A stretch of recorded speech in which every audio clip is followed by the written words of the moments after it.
رجب کی 27ویں رات اور دن کی فضیلت۔ نبی کریم صلی اللہ علیہ وسلم نے فرمایا کہ ماہ رجب میں ایک دن اور ایک رات ہے، جو کوئی روزہ رکھے اس میں اور عبادت کرے تو اس کو 100 سال کے روزوں اور 100 سال کی راتوں کی عبادت کا ثواب ملتا ہے۔ یہ دن اور رات رجب کی 27ویں تاریخ ہے۔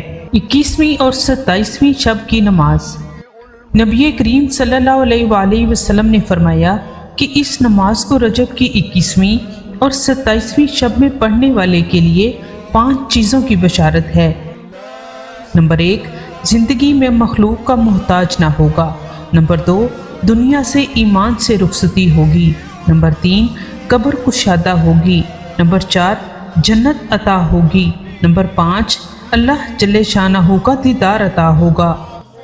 نبی کریم صلی اللہ علیہ وسلم نے فرمایا کہ رجب کی 21ویں اور 27ویں میں مغرب اور عشاء کے درمیان 12 رکعتیں پڑھیں اور ہر رکعت میں سورۃ فاتحہ 1 بار، سورۃ القدر 3 مرتبہ اور سورۃ الاخلاص 12 مرتبہ پڑھیں۔ ہر 2 رکعت کے بعد سلام پھیریں اور 12 رکعت نماز کے بعد مجھ پر 70 بار یہ درود پڑھیں۔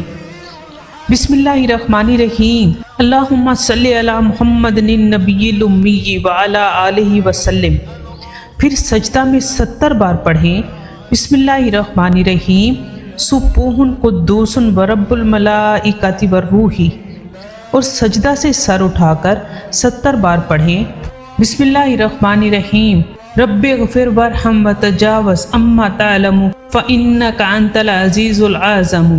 پھر دوسرے سجدے میں پہلے سجدے والی دعائیں پڑھیں اور پھر اللہ جل شانہ سے اپنی حاجت کو سجدہ میں طلب کریں، پس تحقیق اس کی حاجت پوری کر دی جاتی ہے۔ رسول اللہ صلی اللہ علیہ وسلم نے فرمایا، قسم ہے اس ذات کی جس کے قبضہ قدرت میں میری جان ہے، نہیں کوئی بندہ مرد اور نہ کوئی باندی کہ جس نے یہ نماز پڑھی ہو مگر بخش دیں گے اللہ جل شانہ اس کے تمام گناہوں کو، اگرچہ سمندر کی جھاگ کے برابر ہوں، اور گنتی میں ریت کے ذروں، بارش کے قطروں، درختوں کے پتوں اور پہاڑوں کے وزن کے، اور قیامت کے روز اپنے گھر والوں میں سے 700 آدمیوں کی شفاعت فرمائیں گے اور اس کی شفاعت بھی قبول کی جائے گی۔ جس شخص نے ماہ رجب کی 27ویں کا روزہ رکھا تو اس کے اعمال ناموں میں 60 مہینوں کے روزوں کا ثواب لکھا جاتا ہے، اور یہ پہلا دن ہے جس میں حضرت جبرائیل علیہ السلام رسول مقبول صلی اللہ علیہ وسلم پر رسالت اور وحی لے کر نازل ہوئے۔ رجب کی 27ویں کے دن ظہر تک اعتکاف۔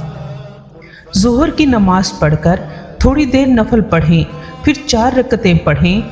ہر رکعت میں سورۃ فاتحہ کے بعد 1 بار سورۃ الفلق اور ناس، 3 بار سورۃ القدر اور سورۃ الکافرون، 51 مرتبہ سورۃ الاخلاص، پھر عصر تک دعائیں مانگتے رہیں۔ حضور صلی اللہ علیہ وسلم اس دن اسی طرح عمل فرمایا کرتے تھے۔